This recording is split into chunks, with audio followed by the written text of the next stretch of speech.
अस्सलाम वालेकुम, आप देख रहे हैं डायरेक्ट लाइन। मैं हूं जवेरिया ज़ैद। नाज़रीन, पाकिस्तान 3 बड़े इम्तहानात का सामना कर रहा है, मौशी लिहाज से, सियासी और माहौलियाती लिहाज से।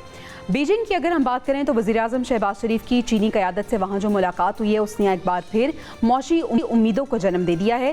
सी पैक और पैंडा बॉन्ड और सरमायाकारी कॉन्फ्रेंस जैसे मुआहदे पाकिस्तान के लिए नई राहें खोल सकते हैं। वज़ीर-ए-आज़म शहबाज शरीफ की बीजिंग में चीनी हम मनसब ली चोंग से अहम मुलाकात ने पाक चीन ताल्लुकात को नई जहद बख्शी है। गैर मुतज़लज़ल हिमायत पर वज़ीर-ए-आज़म ने चीन का शुक्रिया भी अदा किया और सी पैक समेत बड़े मनसूबों की रफ्तार तेज़ करने पर जोर दिया है। चीन की अगर हम विक्ट्री परेड की बात करें तो पाकिस्तान के वज़ीर-ए-आज़म का वहाँ पे मौजूद होना और भारतीय वज़ीर-ए-आज़म की गैर मौजूदगी ने भी बहुत से सवालात को जन्म दे दिया है। साथ ही साथ आलमी सियासत भी एक नए रूप में हम देख रहे हैं और वो नज़र आ रही है, एक नए रूप पर गामज़न है। अमेरिका और रूस के दरमियान बढ़ती खलीज, चीन की स्ट्रेटेजिक मेज़बानी और शिमाली कोरिया और रशिया की शमूलियत, ये सब इस बात का इंदिया दे रहे हैं कि दुनिया एक नए ताकत के तवाज़ुन की तरफ बढ़ रही है। पैनल के सामने सवाल ये रखेंगे कि क्या वाकई एक नया इत्तेहाद बनने जा रहा है, और अगर ये इत्तेहाद बनता है तो मशरिक़ वुस्ता और जनूबी एशिया पर इसके क्या असरात होंगे, और सवाल ये भी होगा कि पाकिस्तान इस ब्लॉक में कहाँ स्टैंड कर रहा है। दूसरी तरफ सैलाबी सूरत हाल की बात करें, सैलाबी चैलेंज की बात करें तो भारत से पानी की आमद और मौसमियाती आफात हमारे लिए हर साल एक बड़ा चैलेंज बनकर सामने आती हैं, मगर हम अभी तक तवील मुद्दती मनसूबाबंदी नहीं कर सके। सैलाब सिर्फ एक कुदरती आफत नहीं बल्कि हमारी नाकिस हिकमत अमली और गैर मौसर ढांचे की भी निशानदेही करता है। भारत से पानी की आमद और बारिशों ने सैलाब की शिद्दत बढ़ा दी है, लाखों अफराद मुतासर हैं और बस्तियां उजड़ गई हैं। सैलाब कहीं काश्तकारों के लिए रहमत तो कहीं बुर्दबारी का पैगाम है। मुल्तान में जमींदार बंद टूटने से दर्जनों देहात डूब गए हैं, लाखों अफराद मुतासिर हैं और हजारों बस्तियां उजड़ गई हैं। उधर केपी की बात करें तो यहाँ पे ज़राई ज़मीनें भी सैलाबी पानी और कुदरती आफात से तबाह हो रही हैं। सवाल ये है कि क्या हम हर साल इसी तरह कुदरती आफात का शिकार रहेंगे? क्या डैमों और हिफाजती बंदों की पायदार मनसूबाबंदी नहीं हो पाएगी, या फिर सैलाब हमेशा हमारी कमज़ोर हिकमत अमली का आईना दिखाता रहेगा? डिस्कशन का आगाज़ करते हैं। पैनल का तारुफ आपका देती हूँ। आज के डिस्कशन में मेरे साथ उस्मान शाही साहब मौजूद हैं, आईआर एक्सपर्ट हैं। आमिर खाकवानी साहब हमें ज्वाइन कर चुके हैं। शनीला अम्मार साहिबा हमारे साथ मौजूद हैं और नसीर वागा साहब ने स्टूडियोज़ में मुझे ज्वाइन किया है। उस्मान शाही साहब, आगाज़ आपसे करना चाहूँगी और सबसे पहले हम बात कर लेंगे पाकिस्तान के वज़ीर-ए-आज़म का जो चीन का दौरा था, उस पर हम डिस्कशन का आगाज़ करते हैं। लेकिन उससे भी पहले सर, हमने देखा कि चीन की जानिब से एक शानदार तकरीब का इनेकाद किया गया जिसमें मुख्तलिफ ममालिक के सरबराहान मौजूद थे, और ख़ास तौर पर अगर हम बात करें तो किम जोंग उन, मसूद पेशेकियान और पुतिन की जो मौजूदगी है वहाँ पे, इसके साथ साथ पाकिस्तान की नुमाइंदगी वज़ीर-ए-आज़म ने की और मोदी की गैर मौजूदगी। सर, ये दुनिया को क्या पैगाम दे रहा है? अमेरिका को क्या पैगाम दे रहा है? क्या वाकई एक नया इत्तेहाद बनने जा रहा है जिससे ट्रंप खासे परेशान है? उन्होंने फ़ौरन से ट्वीट भी किया है। जी, मेरे ख्याल में इससे साजगार लम्हा जो शी जिनपिंग है वो तरतीब नहीं दे सकते थे। जिस तरीके से उन्होंने इस सदी का सबसे बड़ा पावर शो किया है, उसके बाद मेरे ख्याल में उनके तैयारों की घनगर्ज और उनकी तकरीर की जो गूंज है उसकी बाज गश सुनाई दे रही है हमें मगरबी सियासी, सफारती और अस्करी हलकों के अंदर। मेरे ख्याल में बीजिंग जो है उसने तबले जंग भी ना सिर्फ बजा दी है, बल्कि वो चाहते हैं कि अब उन्हें हमेशा जो है वो अस्करी कॉन्टेक्स्ट के अंदर भी फ्रेम किया जाए, क्योंकि हम देखते थे चीन हमेशा खुद को अपनी फ्रेमिंग या जिस तनाजुर में उसको दुनिया देखती थी वो था माशी अपना तनाजुर। अब वो चाहते हैं कि उन्हें अस्करी एतबार से भी जो है दुनिया गेज करे। जिस तरीके का पावर शो, अगर हम उसके ऊपर भी बात करें तो उन्होंने अपना जो मिलिट्री का वेपन का स्टॉक पाइल जिसमें बड़ा तनव्वु है वो दुनिया के सामने रखा है, और जिस तरीके से उन्होंने अमेरिका को स्पेसिफिकली एक मैसेज दिया है जिसमें एक मैं उनका सिर्फ मिसाइल का जिक्र कर दूं कि उन्होंने गुआम एक नेवल बेस है अमेरिका की पैसिफिक में, चाइना पे हमला करने की सूरत के अंदर वहां पे उनका एयरक्राफ्ट कैरियर भी खड़े हैं और वहां स्ट्राइक ग्रुप है, और वो मिसाइल उधर जल्दी से जाके उसको हिट कर सकता है, टारगेट कर सकता है और मैनेज कर सकता है, और उनकी जंगी सलाहियत को जो है वो तबाह कर सकता है। तो मेरे ख्याल में ये मैसेज था, और जिस तरह आपने बताया कि उन्होंने जो बंदे साथ खड़े किए, पहली दफा पुतिन जो है वो हमें नजर आते हैं उस जगह पे जहां पे किम जोंग उन है, और ट्रंप को इसके अंदर मदऊ नहीं किया गया, इसमें कोई शक नहीं। ट्रंप जो है वो चाइना के खिलाफ किसी तरह का महाज नहीं खोलना चाहते। उसकी रिसेंट एग्जांपल हमने देखी, इंडिया को उन्होंने डिप्लोमेटिकली स्नब किया, उन्होंने क्वाड्रिलेटरल मीटिंग कैंसिल कर दी, ताइवान को उन्होंने टैरिफ के हवाले से कोई मौजू नहीं बनाया तनाज़े का। उसके अलावा टैरिफ में छूट दे दी कि आप टाइम बाय कर लें चाइना को, उन्होंने कहा। रूस से तेल लेने के ऊपर भी उन्होंने कोई जो है ठोस इकदाम चीन के खिलाफ नहीं उठाए। और कल ही उन्होंने कह दिया मैं 6 लाख चीनी स्टूडेंट का बैन खत्म कर रहा हूं, अगले 2 साल में चीनी स्टूडेंट भी यहाँ के ऊपर आएंगे। तो मेरे ख्याल में वो कन्फ्रंट्रेशन नहीं चाहते। ट्वीट को मैं एक हवाई फायरिंग के तौर पे देखता हूं, क्योंकि उन्हें अच्छी तरह पता था जब वो रेड कारपेट रोल आउट कर रहे थे बिल्कुल ऐसे ही अलास्का है। के अंदर, इन्होंने अगले महीने जाना है, उस मीटिंग के अंदर है। तो मेरे ख्याल में उन्होंने अपने मुल्क के अंदर वो हल्के जो हमेशा से नैरेटिव शेप करते चले हैं। शरीला साहिबा को भी शामिल गुफ्तगू करते हैं। शरीला साहिबा, आप किस तरह से देखती हैं? एक तरफ हमने देखा कि चीन ने अपनी अस्करी ताकत का मुजाहरा किया, एक खूब पावर शो उन्होंने किया, और उसके साथ साथ किम जोंग उनकी मौजूदगी ये क्या पैगाम दे रही है, और किस तरह से आप देख रही हैं तनाजुर में? क्या वाकई एक ब्लॉक बनने जा रहा है जिससे यूरोप को कुछ डर लग रहा है? शुक्रिया जवेरिया, बात यह कि यूरोप को डर लगना शुरू हो गया हुआ है। अगर आप देखें तो यूक्रेन को लेके यूरोप जो है वो भी किसी ना किसी टाइम पे जाके इस जंग में कूद सकता है जो रशिया के साथ हो सकती है। बल्कि अगर आप फ्रांस को देखें तो वहां पे ये बात कही जा रही है कि मार्च 2026 को शायद फ्रांस जो है वो भी इस जंग के अंदर कूद जाए, तो वहां पे तैयारियां शुरू भी हो चुकी हुई हैं। लेकिन जो चीन है उसका मॉडल हमेशा ये रहा कि वो इकोनॉमी के ऊपर ज्यादा फोकस करता है। तो अगर उन्होंने जो वहां पे परेड किया तो मुझे ये लगता है कि वो उसको भी इसीलिए उन्होंने शोकेस किया है कि असले की इंडस्ट्री हम भी बन सकते हैं। अगर दुनिया के अंदर जो असला बेचा जा रहा है तो उसमें जो चाइना का हिस्सा सिर्फ 5% है, और जो बाकी दुनिया यानी यूरोप और अमेरिका उनका 90% है। सबसे बड़ा जो दुनिया में असला बेचते हैं वो अमेरिका है, फिर उसके बाद फ्रांस है, फिर उसके बाद जर्मनी है, फिर रूस है।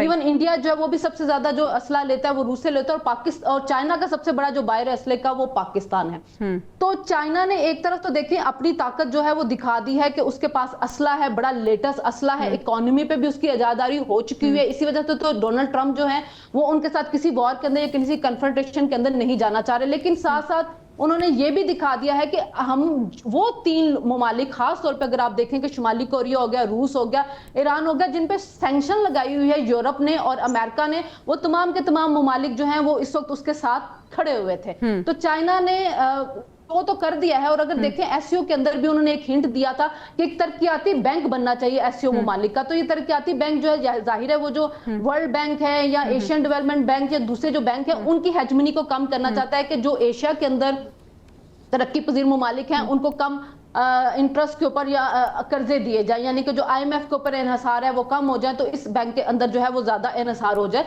तो चाइना मुझे लगता है कि स्मार्टली अपना मूव कर रहा है, अमेरिका को कन्फ्रंट कर रहा है कि हम हर महाज पे आपसे बेहतर हो सकते हैं और आगे जाके एक बड़ी ताकत बन सकते हैं, जो अभी तमाम दुनिया सुपर पावर समझती है अमेरिका को, और वो तो चाइना अपने आप को अब शोकेस करना शुरू हो गया है। तो ये एक बहुत अच्छी, ठीक है, यानी दुनिया एक नए ताकत के तवाजुन की तरफ बढ़ रही है। चीन ने ये डिपिक्ट करने की कोशिश की है। खाकवानी साहब, अलास्का में पुतिन के लिए रेड कारपेट बिछाया गया, लेकिन कल की तकरीब के बाद ट्रंप साहब कह रहे हैं कि मुझे खासी मायूसी हुई है। आप किस तरह से समझते हैं, क्या सिफारती तौर पे ट्रंप नाकाम नजर आए हैं? और फिर वो ये कह रहे थे कि इन तमाम सरबराहान का मौजूद होना, खास तौर पे हमने बात की किम जोंग उन की, पुतिन की, मसूद पेज़ेश्कियान की चीन में जो मौजूदगी थी, उन्होंने कहा कि ये साजिश हो रही है अमेरिका के खिलाफ। देखिए, जिस तरह आपने ठीक कहा कि प्रेसिडेंट ट्रंप जो है बहरहाल वो एक नाकाम, तो चलो अभी एक ज्यादा बड़ी स्टेटमेंट होगी, लेकिन मसाइल का शिकार जरूर है। जिस तरह के वो बड़े दावे करके आए थे कि यूक्रेन वार खत्म कर दूंगा, और उनको लगता था कि वो रशियन प्रेसिडेंट पुतिन के साथ ये मुलाकात भी काफी लेट होगी। तो इससे ट्रंप तो इस तरह लग रहा था जिस तरह 3-4 महीने पहले ही खत्म कर देंगे, आते ही खत्म कर देंगे, महीना 2 के अंदर ही।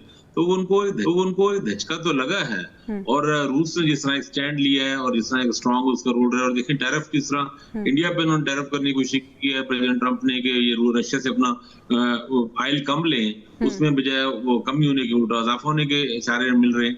तो चीजें इनके लिए मुश्किल हो रही हैं, और मुझे लग रहा है कि प्रेसिडेंट ट्रंप की जो एक डिप्लोमेसी, एक स्ट्रेटेजी जिस तरह थी, इतनी एग्रेसिवली उन्होंने शुरू की थी, और उनके जो दाएं बाएं लोग हैं, खासतौर पे वो जो मेक अमेरिका ग्रेट अगेन के मागा वाले, वो एक बहुत ही एक एम्बिशियस हैं, और जिस तरह होता है ना कि डीप थिंकिंग करने वाले लोग, या जिस तरह एक जो अमेरिका की एक खास शोहरत रही है कि वो अपने थिंक टैंक्स को इस्तेमाल करते हैं, अपने एकेडमिया को इस्तेमाल करते हैं, लॉन्ग टर्म प्लान करते हैं, डेप्थ एनालिसिस कराते हैं, सब चीजें, ये इस वक्त अमेरिकी फॉरेन पॉलिसी में खास तौर पर नजर नहीं आ रहा।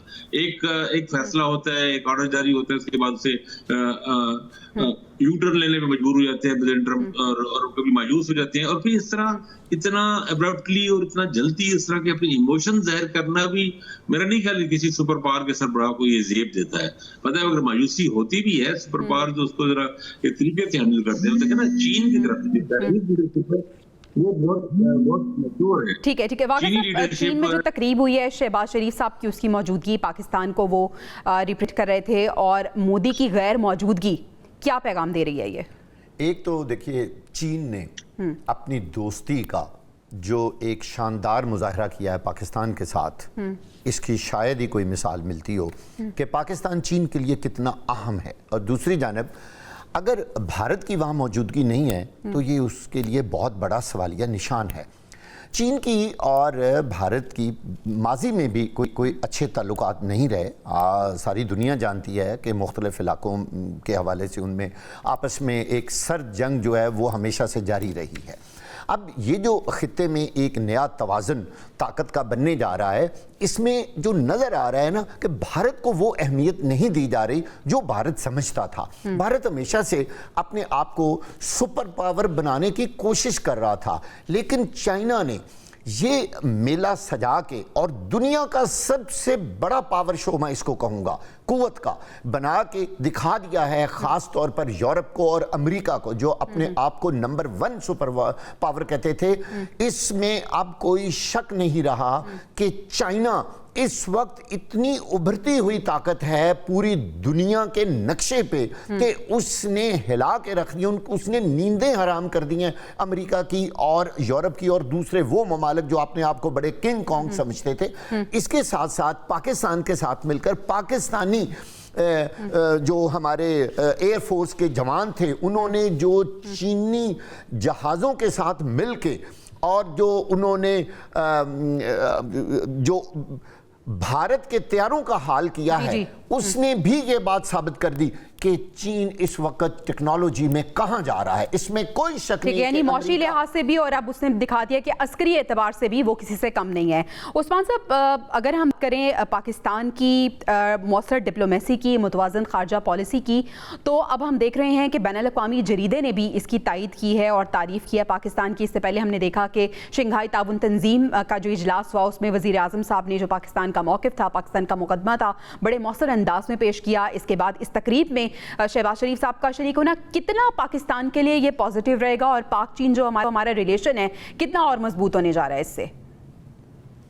जी, भारत के साथ जंग के बाद पाकिस्तान की जो आलमी सतह पर सफारती शनाख्त और साख जो है उसमें बेहतरी मैं देख रहा हूँ। उसके बाद जिस तरह के बड़े प्लेटफॉर्म से पाकिस्तान को फोटो अपॉर्चुनिटी मिलना, और जिस तरीके से इस 6 रोज़ा दौरे को अगर हम वज़ीर आज़म के देखें तो उसके साथ किस तरह B2B हमारे साथ उन्होंने कॉन्फ्रेंस की, बिजनेस टू बिजनेस, जिसमें 500 चीनी कंपनियां जो है उसके हवाले से पाकिस्तान चाहता है कि चीनी जो इन्वेस्टमेंट का फुटप्रिंट है वो पाकिस्तान में बढ़े। उसके अलावा CPEC 2.0 की बात की गई कि अब इंफ्रास्ट्रक्चर से हमें इनोवेशन की तरफ जाना है, जिसमें हम इंफॉर्मेशन टेक्नोलॉजी की बात कर रहे हैं, टेक्सटाइल की बात कर रहे हैं, और भी एग्रीकल्चर सेक्टर के अंदर बात कर रहे हैं। और उसके अलावा हम वीज़ा वहाँ के ऊपर जो चीनी कंपनियां हैं उसके हवाले से स्ट्रीमलाइन करने की बात कर रहे हैं, स्पेशल डेडिकेटेड काउंटर्स की बात कर रहे हैं, और जिस तरह आपने बात की पांडा बॉन्ड्स की है, तो मेरे ख्याल में पाकिस्तान जो है वो डेफिनेटली फ्लटर कर रहा है अपने विंग्स। और जिस तरीके से रूम मिला है पाकिस्तान को इस रीजन के अंदर है, क्योंकि इंडिया को स्नप कर दिया चाइना ने, इंडिया के रीजनल हेजमनी का ख्वाब हो वो स्नप हो चुका हुआ है। अगर आलमी दुनिया के अंदर इंटरनेशनल अरीना में वो मनूवर करना चाहता हो, अमेरिका ने उसे स्नप कर दिया हुआ है, तो बड़ी मुश्किल सूरत हाल है। मोदी के डिप्लोमेटिक कैपिटल पहले ही बर्न हो चुका हुआ है 11 साल में जो उसने किया है। When it comes to Pakistan, तो मेरे ख्याल में बड़ा फेवरेबल सिनेरियो है पाकिस्तान को, वो मोमेंटम जो है उसको कैरी ऑन करना चाहिए और कैपिटलाइज करना चाहिए। और बड़ी गुंजाइश है, एक ऐसा मुल्क जिसकी 60% अफवाजी जो है वो यूथ है, यंगेस्ट नेशन है पाकिस्तान है, और अपने एससीओ की बात की, पाकिस्तान जो है वो इसके अंदर बहुत कुछ ऑफर कर सकता है, एंटी टेरर कंसल्टेशन दे सकता है, क्योंकि ये फोरम खड़ा हुआ था सिक्योरिटी के कॉन्टेक्स्ट के अंदर। उसके अलावा हम रीजनल कनेक्टिविटी का हब बन सकते हैं, यहाँ पे एनर्जी का कॉरिडोर बन सकते हैं। और अभी पाकिस्तान ने कोशिश किया कि बेलारस के थ्रू रशिया से कजाकिस्तान तो उज्बेकिस्तान से होता हुआ काबुल के दरवाजे से पाकिस्तान तक ये कॉरिडोर पहुंचे, और हमारे इंटरेस्ट लाई करते हैं चाइना और रशिया के दरमियान। पिछले 5 साल में पाकिस्तान ने रशिया के हवाले से मेजर पॉलिसी शिफ्ट किया है। फॉरेन पॉलिसी की बात करें, 3 साल की यूक्रेन वॉर में एक दफा भी पाकिस्तान ने यूनाइटेड नेशन के फोरम पे रशिया के खिलाफ जो है वो मुज़म्मती करारदाद के अंदर यस नहीं किया, हमने एब्सटेन किया जिस तरह इंडिया करता आ रहा है। तो मेरे ख्याल में पाकिस्तान बैलेंस स्ट्राइक करने में बड़ी हद तक कामयाब हुआ है। चाइना की वजह से हम रशिया के करीब आ चुके हुए हैं। अभी हम देखते हैं जुलाई के अंदर रशियन डेलीगेशन आए थे, उन्होंने कहा हम स्टील मिल को दोबारा से एक्टिव करेंगे, यहाँ पे रेलवे का स्ट्रक्चर यहाँ पे खड़ा करेंगे। 2021 में उन्होंने $3 बिलियन का इमरान खान की गवर्नमेंट ने उन्हें वो गैस पाइपलाइन के हवाले से जो है ठेका दिया था। तो मेरे ख्याल में से फैंसीज मेंड हो रहे हैं। इवन मई के महीने में इंडियन खुद बड़े बड़े तजियाकार कह रहे हैं रशिया ने उस तरीके से मोदी को वो डिप्लोमेटिक सपोर्ट नहीं दी जो कि वो एक्सपेक्ट कर रहे थे। तो मेरे ख्याल में तमाम हल्के पाकिस्तान को जो हैं वो बड़े रिसेप्टिव हैं, एम्ब्रेस कर रहे हैं, और पाकिस्तान के लिए नो डाउट एक ऐसा खुशाइंद लम्हा है जिसको हम फ्यूचर के अंदर अगर कैरी करें सेंसिबली, तो मेरे ख्याल में हमारे ये सवाल बड़ा इंपॉर्टेंट है जो कि मैं शनीला साहिबा के सामने रखना चाहूंगी। शनीला साहिबा, बड़ा फेवरेबल सिनेरियो है पाकिस्तान के लिए। अगर हम कंपेयर करें पाकिस्तान और भारत को, तो चाइना ने भी पाकिस्तान का साथ दिया है और भारत को स्नप किया है। अमेरिका ने भी मोर और लेस भारत को स्नप किया और पाकिस्तान के साथ उसके मरासिम अच्छे हो रहे हैं। अब इस सिनेरियो को, इस मौके को किस तरह से पाकिस्तान को अवेल करने की जरूरत है कि मौसमी एतबार से हमारे लिए कुछ बेहतरी हो?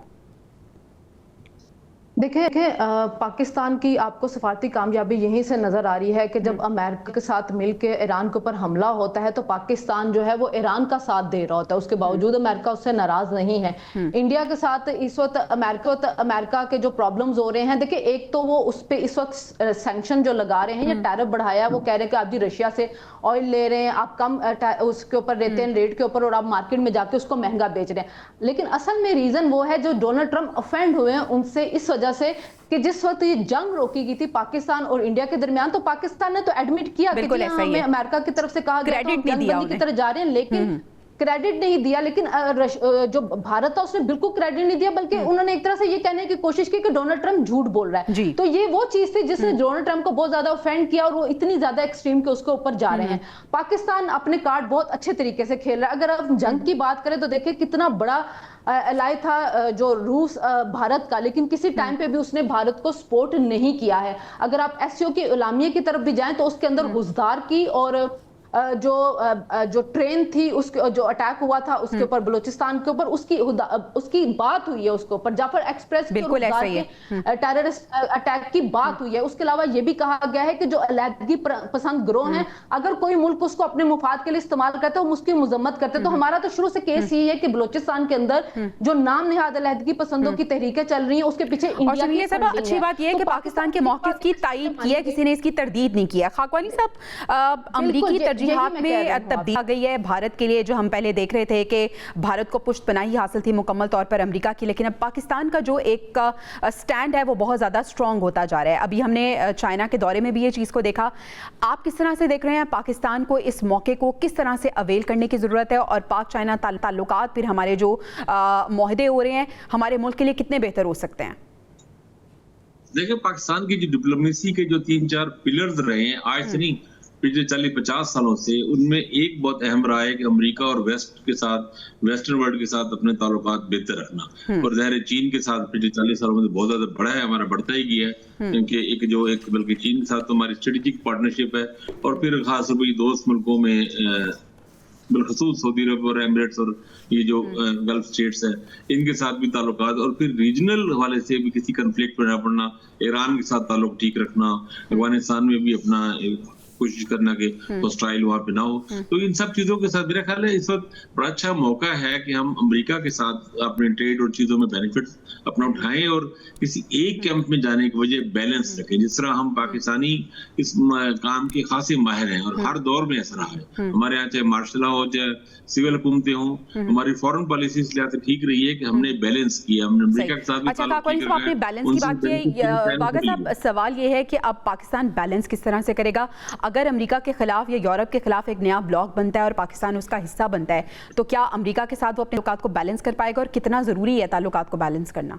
देखिए, मेरा ख्याल है कि ये अमेरिका की अपनी ज़रूरत है। अच्छा। अगर हम सिर्फ यही समझें कि हमें उनके साथ रहना हमारी मजबूरी है तो ऐसी कोई बात नहीं है। इस वक्त पाकिस्तान की खित्ते में जो अहमियत है वो सारी दुनिया जानती है और अमेरिका इतना अच्छा नहीं है कि वो पाकिस्तान को पाकिस्तान की वजह से अपने साथ रखता है या मिलाए। ऐसी बात हरगिज़ नहीं है। पाकिस्तान की इस खित्ते में अब इतनी इंपॉर्टेंस है कि आप इससे अंदाज़ा लगा लें कि चाइना ने भारत की बजाय पाकिस्तान के वजीर आजम को अहमियत दी है। उनको पता है फेज 2 पे 5 नए कॉरिडोर्स कायम करने का फैसला हुआ है मिलके। जी देखिए ना, उन्होंने कॉरिडोर पार्ट 2 जो अब आगे आ रहा है या हमारा सी पैक पार्ट 2 जो आ रहा है उसमें भी उन्होंने पाकिस्तान को कितनी अहमियत दी है। और पाकिस्तान के साथ जो चाइना के नए मुआहदे हो रहे हैं, जो वजीर आजम पाकिस्तान ने उनके साथ जाके इस वक्त दस्तखत किए हैं, वो पूरी दुनिया के सामने। और आप ये देखें कि इस वक्त भारत में कितनी आग लगी हुई होगी इस सारी सूरत हाल के बाद।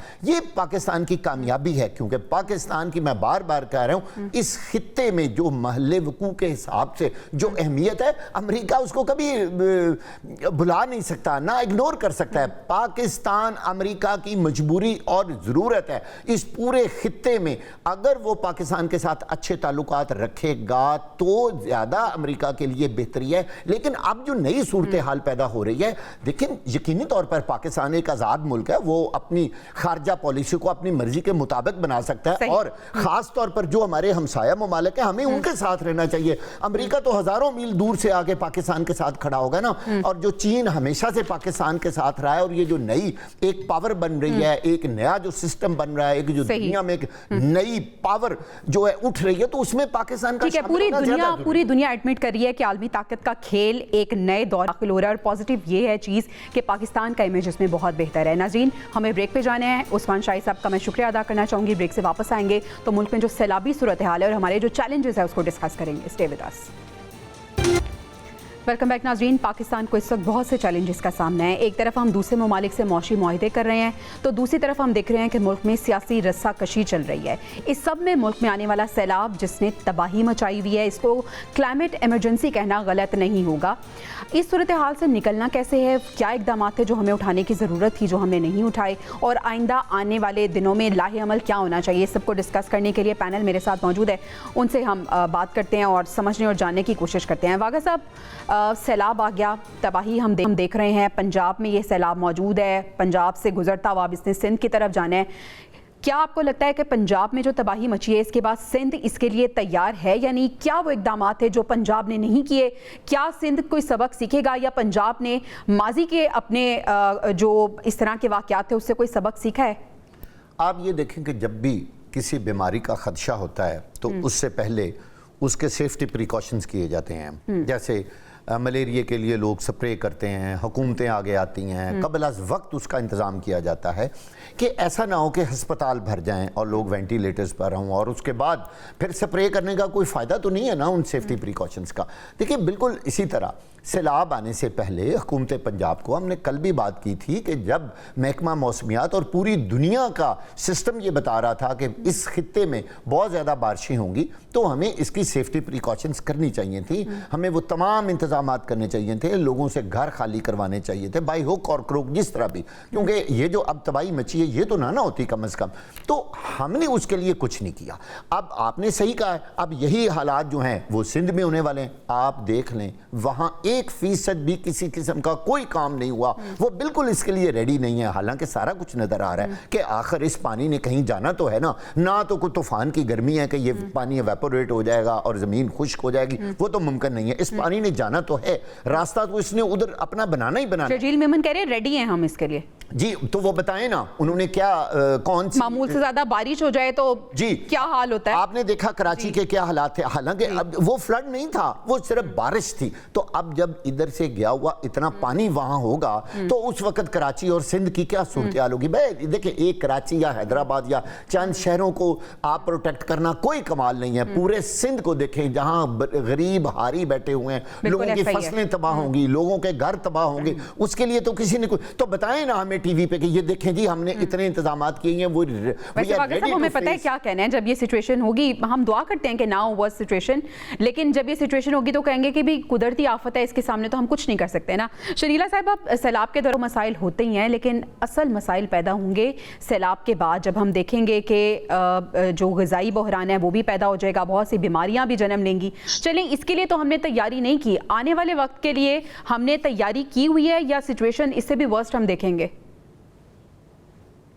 जवेरा, ये इसमें शॉर्ट टर्म प्लानिंग के जरिए कुछ भी नहीं हो सकता ना। इस वक्त अगर आप देखें दुनिया में जो क्लाइमेट चेंजेस है, तो जो पहले 5 ममालिक है जिनके बारे में बार बार कहा जा रहा था, उसके अंदर पाकिस्तान है। हालांकि हमारा हिस्सा दुनिया के अंदर जो एनवायरमेंट चेंजेस है उसके अंदर से 2% है, लेकिन चूंकि इर्द गिर्द हमारे G20 के ममालिक है, इंडिया है, चाइना है, और जो यूरोप के ममालिक है जहाँ पे इतनी ज्यादा इंडस्ट्रीज आ चुकी हुई है और गैस ओमिशंस होती है, जिसकी वजह से क्लाइमेट चेंजेस हो रही हैं। और उसके बावजूद जो दुनिया में सबसे ज्यादा क्लाइमेट के ऊपर जो ग्रीन उसके एनवायरनमेंट के लिए पैसा रखा गया, वो यूरोपियन ममालिक को मिल रहा था। मैं यहाँ किसी हुकूमत को ब्लेम नहीं करूंगी, इसलिए कि अगर देखा जाए तो खैबर पख्तूनख्वा में सबसे ज्यादा तबाही हुई है और 2022 में भी वहां पे बहुत तबाही हुई थी। तो क्या उसके बावजूद वो जो दरियाओं के अंदर होटल बनाए हुए थे उनको दोबारा से NOC बना के दे के वहां पे होटल बनाने की इजाजत दे दी गई? हालांकि 11 साल से एक ही हुकूमत वहां पे बैठी हुई है। दरख्त कटे हैं तो बेतहाशा कटे हैं, पूरे सवात को आपने उन दरख्त उसके जंगलात काट दिए। जब ग्लेशियर और वहां पे सिर्फ बारिश का पानी आया है। आप पंजाब के अंदर देखें तो आपको इंडिया ने भी पानी छोड़ा है, उसका सैलाब भी सारा आपकी तरफ आया, उसके बावजूद वहां पे कैजुअलिटी कम हुई है, रेस्क्यू किया गया। वहां पे लोग हमें नजर आ रहे हैं, इंतजामिया, रेस्क्यू के इदारे, फौज, पुलिस सब काम करती हुई नजर आ रही है, सारी एडमिनिस्ट्रेशन काम करती नजर आ रही है। जो 30-40 साल का आपका लाभ आया, उसके लिए आप ये नहीं कह सकते कि रातों रात तैयारियां हो जाएंगी और फौरन लोगों को रेस्क्यू कर देंगे।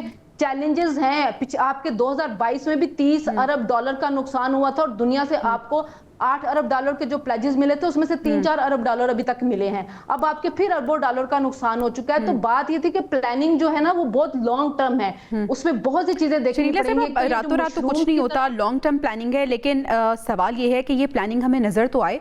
काकवानी साहब, ये प्लानिंग अगर हमें नजर आ रही होती कि बहुत ज्यादा नुकसान हुआ है, लेकिन हमने माजी से सीखते हुए ये चीजें की हैं और आइंदा आने वाले मुस्तकबिल में हम मजीद इस पे काम करेंगे, लेकिन अनफॉर्चुनेटली हमने तो कुछ भी नहीं किया। देखें, ये बात तो बिल्कुल ठीक है। पिछले 55 में भी हमसे बहुत सारी गलतियां हुई, बहुत सारे मसाइल हैं। मतलब देखो ना, अब ये जो दरियाओं के जो रास्तों पे जो सारी कंस्ट्रक्शन, जो सोसाइटी और सारी ये पिछले 15-20-25 सालों में बनी। हर हुकूमत इसके कहीं ना कुछ ना कुछ जिम्मेदार है उसकी है। और आपने ठीक कहा, अभी इन्होंने बात की, हमारी बहन बात करी थी 2022 में जो नुकसान हुआ है, वाकई वो बहुत ज्यादा नुकसान हुआ है। और उसको भी बल्कि अभी तक भी वहाँ पे बेहद बाज प्रोजेक्ट तो चल रहे हैं, और खिदमत के भी और अखुवत के भी, और निजी तौर पर कुछ लोग वहाँ पे जो काम कर रहे हैं। तो लेकिन उसके बावजूद भी बहुत ज्यादा, और इस बात बहुत सीरियस है। और आपने कहा ना कि प्लान तो मेरे ख्याल है अब ये हुकूमत इस वक्त ऐलान कर रही है, बातें कर रही है। एक बात मैं कहना चाहूंगा कि ये एक अच्छा मौका है कि हम इस पे डैम बनाने की बात कर रहे हैं। सेंसिटिविटी लोगों में पैदा हुई है, लोग बात कर रहे हैं। लेकिन मैं ये कहना चाहता हूँ कि बात ये है कि हम डैम्स की बात कर रहे हैं, उसको भी हम मुतनाज़े बना रहे हैं, और ये बात सिर्फ हम अभी कर रहे हैं। जैसे ही हमने आगे जाना है, सैलाब से निकलना है, तो हम ये सब कुछ भूल जाएंगे। हमारे साथ शाहजहान अख्तर साहब, मैरीन एक्सपर्ट, मौजूद हैं, उन्होंने भी हमें ज्वाइन किया है। Thank you so much for joining us sir. बताइएगा सर, सैलाब से बचने का कोई तरीका, कोई रास्ता है हमारे पास? अभी जो वर्स्ट कंडीशन हम देख रहे हैं, मुल्क में सैलाबी सूरत हाल है सर, कहाँ पे लूप होल्स रह गए, कहाँ पे हमारी कोताही है और कितना इसको हम कुदरत पे डालेंगे? वालेकुम काजी साहब, मैं और अपनी बहन से मैं मुखातिब हूँ और पूरे पाकिस्तान से मेरी रिक्वेस्ट होगी कि आपके थ्रू से मेरी आवाज़ जो है ये प्राइम मिनिस्टर साहब तक, जरदारी साहब तक और चीफ ऑफ आर्मी स्टाफ तक पहुँचे। मेरे पास इसका सोल्यूशन है। बात कीजिए। मैं कह रहा हूँ कि मेरे पास इसका सोल्यूशन है। अच्छा, हमारे जितने फ्लड, हम देखें आज से 2 महीने पहले पानी के लिए तरस रहे थे, मस्जिदों में दुआएं करवा रहे थे, खुशहाली का शिकार हो चुके थे, हमारा पानी का लेवल जो है बहुत नीचे चला गया है। हमें डैम एक रियलिटी है, वो एक और चीज है। डैम का मकसद और है, हमारे जो चैनल्स हैं ये बंद हुए पड़े हैं। मैंने ट्रेवल किया हुआ है अटक से लेके ठट्ठा तक पूरे रिवर के अंदर, और मैं कोटरी बराज का काम 94 में कर चुका है। हम लोग सखर का 90 में हम कर चुके हैं, ब्रिटिश कंपनी से रिहेबिलिटेशन का काम किया था। गुड्डू काम कर चुके हैं, बहुत से बराजेस का, पावर प्लांट्स का हम काम करते हैं, हम एक्सपर्ट हैं अपनी फील्ड में। ठीक है सर, माशाल्लाह आप एक्सपर्ट हैं, तो फिर बताइए अगर डैम्स नहीं तो फिर क्या सोल्यूशन है? हमारे चैनल्स ब्लॉक हैं। अच्छा, हमारी जो बंद जो बनाते हैं ना हम, वो बेकार हैं। अच्छा। समंदर में हम बंद बनाते हैं, वो क्यों नहीं बहते? दिन रात उन पे पानी मार कर रहा होता है, वो क्यों नहीं बहते? हमारे बंद बनाते हैं, फिर उनको तोड़ना पड़ता है। ये कोई ऐसा वो काम नहीं है, मैकेनिज्म नहीं है। मुझे नहीं समझ आया आज तक जितने एक्सपर्ट थे ये क्या करते रहे हैं। हकीकत ये है कि हमारे चैनल्स ब्लॉक हैं। आप एरियल व्यू से देखें, मैप से देख लें, आपको चैनल ब्लॉक नजर आएंगे। हमें चाहिए, जैसे रावी है फॉर एग्जांपल, इसमें 5 लाख क्यूसिक का रेला आता है सीजन में, फ्लड में, तो हमें डरना नहीं चाहिए। हमें इसको 8 लाख क्यूसिक तक तैयार करना चाहिए। इसको डेप्थ दे दें, इसके साइडों से मट्टी हटा के इसको डिसिल्टिंग करें, इसकी एक्सीवेशन करें, उस मट्टी साइडों पे डाल दें। अगर ये सोल्यूशन है तो फिर इस पे अमल दरामद क्यों नहीं हो रहा? बहुत सस्ता सोल्यूशन है। आप अभी देखें, काजी साहब को पता है, आप लोग लाहौर में बैठे हैं, मैं भी लाहौर का रहने वाला हूं, कि आज आप मट्टी वालों को कहें ना, ट्रॉलियों वालों को फ्री उठा लो अंदर से, वो उठाना शुरू हो जाएगा, इनका खर्चा भी नहीं होता। आप देखें, जो रेत मट्टी उठाता है वो पैसे देके उठा रहा है। हमारा नुकसान करते हैं ये बाहर से मट्टी उठा के। चैनल क्लियर कर लें, यकीन करें सिंध तक कोई चीज जो है ना वो पानी में नहीं टिक सकती, क्लियर हो जाएगी। हमारे पास स्टोरेज ज्यादा हो जाएगी, हमारे जो जमीन का डेड लेवल है पानी उससे ऊपर आना शुरू हो जाएगा। जो 800 फुट पे लाहौर का चला गया है, आप यकीन करें ये 50 साल पहले पे चला जाएगा। मगर हमारी आवाज आपके थ्रू है। मैं तो रिक्वेस्ट बार बार कर रहा हूँ आर्मी आपकी सजेशन है कि चैनल्स को क्लियर किया जाए। ये जो डैम्स की बात हो रही है तो एक लॉन्ग टर्म प्रोसेस है और इस पे खासा सरमाया भी लगेगा। ठीक है, लॉन्ग टर्म में इस पे काम भी हो, लेकिन इनिशियली चैनल्स जो है उन्हें क्लियर किया जाए। नाज़रीन, हमें ब्रेक पे जाना है, ब्रेक से वापस आएंगे तो हम कंटिन्यू करेंगे। Stay with us. Welcome back नाज़रीन। मुल्क में जो सैलाबी सूरत हाल है उसको ही हम डिस्कस कर रहे हैं और हमें ज्वाइन किया है माहिर माहौलियात डॉक्टर ज़ैनब नईम ने भी। Doctor Zainab, thank you so much for your time. Doctor साहब, आप बताइएगा, पाकिस्तान में जो हालिया सैलाब की शिद्दत है, इसको क्लाइमेट चेंज के तनाजुर में आप किस तरह से देखती हैं? बिल्कुल, जो इस दफा पाकिस्तान में जो हालिया सैलाब हैं, मानसून का जल्दी दाखिल हो जाना, ग्लेशियर झीलों का फटना, टेम्परेचर आपका 7 to 9 डिग्री सेल्सियस ऊपर गया नॉर्थ में, फिर आपके मैदानी इलाकों में गर्मी ऐसी पड़ी जैसी यूजुअली बरसात के बाद पड़ती है, जिसमें नमी होती है, फिर क्लाउड बर्स्ट कितने वाकयात हो जाते हैं। और इस साल 2022 के मुकाबले में फर्क ये है कि टोटली क्लाइमेट चेंज की वजह से ये बारिशों का ट्रेंड हुआ है। 2022 में आपका ये दो फैक्टर्स ने बारिशें ज्यादा बढ़ाई थी। एक फैक्टर था एल नीनो, ये समंदरी हवा का दबाव का प्रोसेस होता है जिसकी वजह से एक कहत पड़ता है या ड्राई स्पेल होता है, जो स्प्रिंग सीजन में आया था 2022 में। दूसरा फैक्टर था लानीना, जिसकी वजह से बारिशें बहुत होती हैं। ये साइंटिफिक टर्म्स है। इस दफा ये दोनों मौजूद नहीं थे, लेकिन क्लाइमेट चेंज की वजह से जो है सारा ये मानसून का ट्रेंड जो है वो चेंज हो गया। और हमने देखा कि कुछ हमारी अपनी मिस गवर्नेंस थी, दरख्तों का ना होना, बैरियर्स नहीं थे, कंस्ट्रक्शन हमने फ्लड प्लेन के ऊपर की हुई थी, और अब दरियाई सैलाब। तो हर किस्म का सैलाब पाकिस्तान अभी भुगत रहा है, देख रहा है। और अभी हमारी ज़रई जमीनों पे रेत इतनी ज्यादा आ रही है क्योंकि इंडिया की तरफ से जो पानी छोड़ा जा रहा है वो डैम्स का पानी है, उसमें रेत होती है। तो बहुत ज्यादा क्लाइमेट चेंज की वजह से हम अफेक्ट हो रहे हैं। डॉक्टर ज़ैनब, करना क्या है अब? हल क्या निकालना है हमें इसका? देखिए, इसका हल सबसे पहली बात यह है कि मुल्क में क्लाइमेट इमरजेंसी का निफाज किया जाए, ताकि आपकी पूरी आवाम, ये मुल्क के लिए सानिया है, किसी एक सूबे का मसला नहीं है, आवाम को सेंसिटाइज किया जाए क्लाइमेट चेंज क्या है। डिस्ट्रिक्ट लेवल से प्लानिंग की जाए कि डिस्ट्रिक्ट की वल्नरेबिलिटी क्या है। कराची में अगर अर्बन फ्लडिंग का मसला है, वहाँ ड्रेनेज इंप्रूव की जाए। लाहौर में दरियाई सैलाब का मसला है, वहाँ फ्लड प्लेन इंक्रोचमेंट रोकी जाए। और प्लानिंग के साथ आपको domestic climate change fund establish करने की जरूरत है। और अभी जो आपके किसान अफेक्ट हो रहे हैं उनके लिए क्लाइमेट स्मार्ट सोशल प्रोटेक्शन का प्रोग्राम निकाला जाए कि उनको किस तरह से सिक्योर करना है, क्योंकि अब उनकी भी हिम्मत खत्म हो गई है मुसलसल सैलाब देख देख के। तो कुछ चीजें हैं अगर हम कर लेते हैं तो हमें अगले कुछ सालों में इसके बेहतरी की तरफ हम जा। यानी क्लाइमेट चेंज को हमें क्लाइमेट इमरजेंसी के तौर पे देखने की जरूरत है। वाकई सैलाब के बाद मईशत और ज़राअत पर इसके क्या असरात पड़ने वाले हैं, हम किस तरह से इफेक्ट होंगे इससे? डॉक्टर ज़ैनब ने बहुत ही अहम चीज़ की तरफ इशारा किया है और वो है किसान। मैं कल कुछ वीडियोस देख रहा था, आप यकीन जानें कि बहुत सारे इलाकों में 2-2, 3-3 फुट रेत जो है वो अब जो धान की फसल लगी हुई थी वो सारी की सारी तबाह हो गई है। और कई ऐसे इलाके हैं जिनमें ना मवेशी बचा है, ना वहाँ पे किसी किस्म की कोई फसल बची है। आप सोचें, किसान जो पहले ही इतनी बुरी तरह इफेक्ट हो रहा था, पिछले साल से गंदम नहीं खरीदी गई, वो तो पहले ही सिसकियाँ ले रहा था, रही सही कसर निकाल दी सैलाब ने। अब बिल्कुल ये सही बात है कि किसानों के लिए उनको हम क्या करें, किस तरह फैसिलिटेट करेंगे। हुकूमत को ये प्लान, ये प्रोग्राम देना होगा उनको। जब तक आप फैसिलिटेट नहीं करेंगे वो आगे कैसे उठेगा? आप मुझे बताएं, जब किसान की ये फसल बर्बाद हो गई तो अगली फसल वो कैसे बोएगा? इसी पे ही उसने आगे चलना है ना। बिल्कुल ये बड़ा ही अहम नुक्ता है। हुकूमत को मैं बार बार कह रहा हूं, ये प्रिकॉशंस पहले करनी चाहिए, पहले प्रिकॉशंस होनी चाहिए। शनीला साहिबा, तो फिर अब हम क्या कहेंगे? सैलाबी सूरत हाल को कुदरती आफत कहेंगे या हुकूमती पॉलिसी की नाकामी कहेंगे हम इसे? देखिए, आप इसको कुदरती आफत कह सकते हैं। हुकूमती पॉलिसी है ना, तो वो फिर बड़ा लंबा चला जाता है। 15-20 साल की आपकी जो प्लानिंग हो रही है ना, जिस तरह मशरूम की तरह हाउसिंग सोसाइटियां आपकी उगती रही हैं, दरियाओं के ऊपर वो तामीरात होती रही हैं। उसके बाद आपने जरी जमीनें जो उनका खात्मा होता गया, उनके ऊपर हाउसिंग सोसाइटियां बनती रही। आपके 25% जंगलात जो थे वो 5% के ऊपर आ गए, नए दरख्त नहीं लगाए जा रहे। ये वो थी जो लंबी प्लानिंग चलनी थी। ये 2-3 महीनों का काम तो नहीं था। अभी अगर इसी से, जैसे वो डॉक्टर साहबा कह रही हैं कि अगर आप इमरजेंसी इसको डिक्लेयर करें और उसके बाद बैठे और सोचें, ये जो बार बार हमें डैम में उलझा दिया जाता है ना, और इसकी कंट्रोवर्सी खड़ी करके बाकी चीजों से नजर हटा दी जाती है। प्लीज आप टेक्निकल माहिरीन को बुलाएं और उनसे पूछें कि अगर बड़े बड़े डैम नहीं बन सकते तो हम क्या कर सकते हैं। बिराजिस बनाएं, आबी ज़खायर बनाएं, अपने दरियाओं के बंद जो है वो बड़े करें, अपनी नहरें निकालें, नहरों की सफाइयां करें, और जो दरियाओं के इर्द गिर्द आबादियां उनको खत्म करें, उनको कोई मुतबादिल जो है जगह वो दें, अपनी जरी जमीनों के लिए कुछ ना कुछ करें। आप सैलाब इंश्योरेंस स्कीम लेके आए ताकि हर जगह जो जिनकी तबाही होती है उनको कुछ ना कुछ रिलीफ मिले।